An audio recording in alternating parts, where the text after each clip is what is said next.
Salut, nous voici pour notre méditation du jour, aujourd'hui basée sur Matthieu chapitre 13, versets 44 à 46.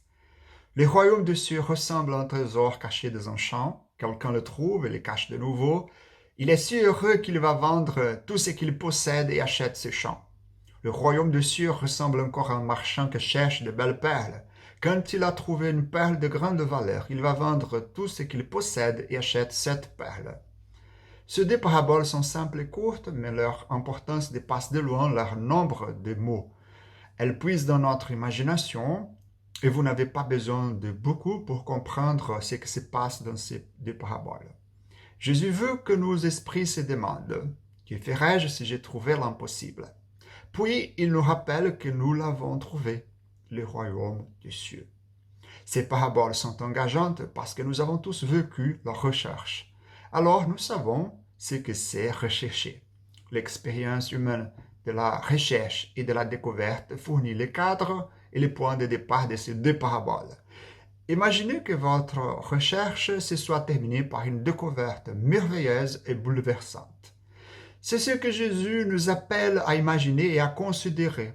Que feriez-vous si votre recherche s'est terminée par une découverte vraiment importante? Cette question nous amène au point principal de ces paraboles. Bien que le cadre soit la recherche et la découverte surprenante, l'accent principal réside en fait sur le coût. Considérez la parabole du trésor. La possibilité de trouver un trésor enfoui dans un champ était rare, mais pas totalement impossible dans le monde antique. L'accent de Jésus est sur le prix que le chercheur de trésors est prêt à payer. Son propos est aussi simple que frappant. Il coûte tout à l'homme pour obtenir le trésor. Et il ne s'arrête même pas pour faire les calculs. Il agit par impulsion, ému et motivé par la joie. La beauté et la gloire du royaume sont telles que celui qui le trouve et sait ce qu'il a trouvé réagit par joie instinctive, en sacrifiant tout et en ne comptant pas les coûts pour obtenir l'impossible. La parabole de la perle semble encore plus surprenante et plus difficile à cet égard. Apparemment, il n'y a rien de nouveau. Dans les deux cas, le chercheur vend tout ce qu'il possède pour gagner le prix. Mais il y a un peu plus dans la parabole de la perle. C'est une irrationalité dans l'action du commerçant qui mérite réflexion. Le marchand vend tout, y compris vraisemblablement son stock de perles, pour acheter une seule perle. Ce n'est tout simplement pas une bonne affaire. Ces actions démontrent qu'il n'est pas dans le commerce de perles pour de l'argent. Il est là pour les perles et maintenant il a trouvé la perle.